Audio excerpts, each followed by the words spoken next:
Bom dia, pessoal, estou aqui colocando para vocês uma pequena revisão, dos nossos conteúdos que já foram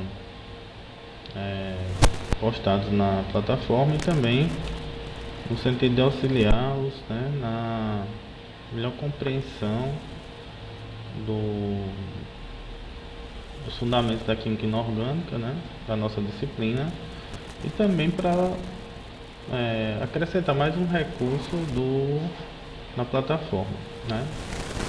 Bem, nosso curso começa indagando o que é a matéria. A concepção mais simples, mais geral e até muito mais profunda que a gente tem, todo mundo aprende desde o ensino fundamental, é que matéria é tudo aquilo que ocupa lugar no espaço. Então, assim, possui massa, um volume. Então, evidentemente que os objetos e a matéria ao nosso redor, desde inclusive os objetos sólidos, que a gente sempre vincula, seja um lápis, uma cadeira, um quadro, um computador, um celular, um anel, uma joia. Mas não é só isso, Por exemplo, por muitos anos nós tivemos a discussão se o ar era matéria, Inclusive, em alguns dos objetivos, a gente propõe que o aluno traga essa situação, O ar é matéria, sim, porque ele ocupa um volume no espaço, Inclusive, a nossa respiração, o enchimento e esvaziamento do pulmão é devido ao ar, gases, Então, aí no slide vocês estão percebendo madeira, areia, água do mar, todos são exemplos de matéria, E como a matéria é constituída de pequenas partículas, a gente já tem esse conhecimento ou esse pré-conhecimento, que são moléculas e átomos, a gente já viu nas outras disciplinas de química geral. Então, os estados físicos da matéria, na verdade, são as formas que as matérias têm de se organizarem, Então, a organização diferencia um estado da outra, O que é um estado sólido? É um estado de organização da matéria. O que é o estado líquido? É um outro estado de organização da matéria. E o gasoso? Outro estado, um terceiro. É evidente que, como vocês estão observando, aqui temos 3 exemplos de substâncias, o gelo, a jarra de suco e o ar dentro da bexiga, nesse sentido, E aqui nós teríamos a forma de organização em que essas moléculas estão microscopicamente, O sólido tem uma organização muito,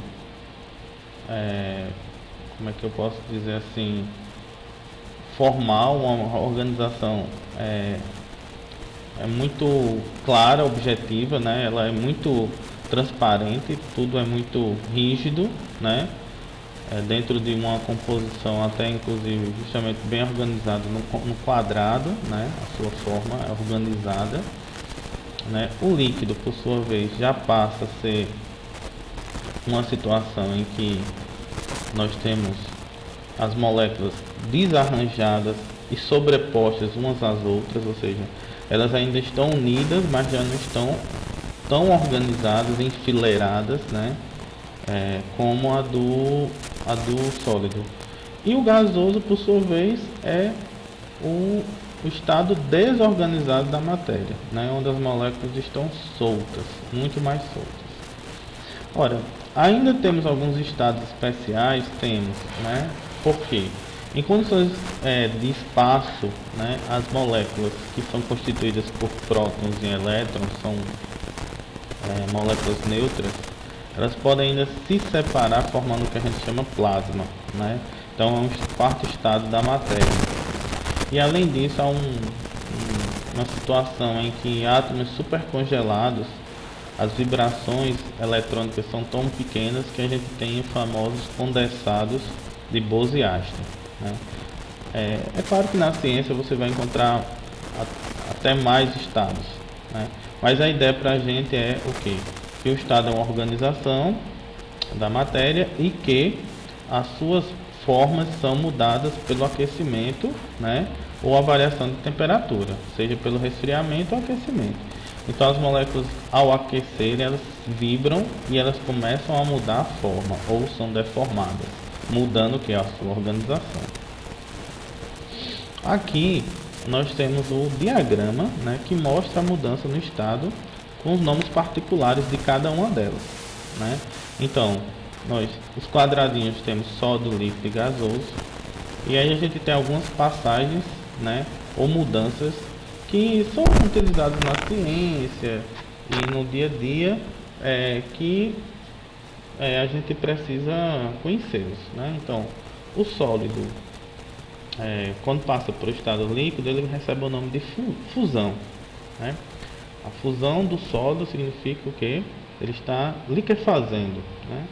E da mesma forma, quando o líquido passa para o gasoso, é a vaporização. Um detalhe aqui, né? O vapor, o gasoso, né, para algumas questões, eu posso vaporizar, é uma passagem lenta, certo? Em que o líquido ele não é aquecido, mas devido à presença de sol, por exemplo, na água, né, as partículas em cima do líquido elas vão se separando do líquido. Ou a ebulição, que é a passagem, né, se transforma em vapor, mas nesse caso todo o líquido está na mesma temperatura. Ok? Então isso é a diferença entre ebulição e vaporização. Tem uma pequena diferença. Os dois vão ser transformados em vapores, certo? Só que um vai ser transformado quando chega no ponto de ebulição. Então toda a água está a uma certa temperatura, e o outro pode ser a uma temperatura mais fria, mas a película de cima, né, da água vai se transformando em vapor. Quando a gente tem o contrário, quando o gás se liquefaz, né, nós chamamos de condensação ou liquefação, né? Acontece isso muito em processos industriais. Por exemplo, o gás de cozinha, na verdade, ele na refinaria, ele é liquefeito, né, para caber, para o quê? Para ser transportado pelos botijões, aqueles botijões de aço. Internamente, alguém, quando está muito próximo de terminar o gás, você balança e você ouve o chacoalhado, né, do líquido, porque internamente ele é liquefeito. Então, por isso chama gás liquefeito de petróleo, né? Isso é a passagem do estado gasoso para o estado líquido, né? E a mesma coisa do líquido para o sólido, né? Isso aí é a questão da solidificação do próprio gelo. A água, ao ser resfriada no congelador, como qualquer um suco, um refrigerante, enfim, um líquido qualquer, ele pode ser o que? Solidificado. E por último nós temos essa passagem, né, que é gasoso para sólido, sólido para gasoso, né?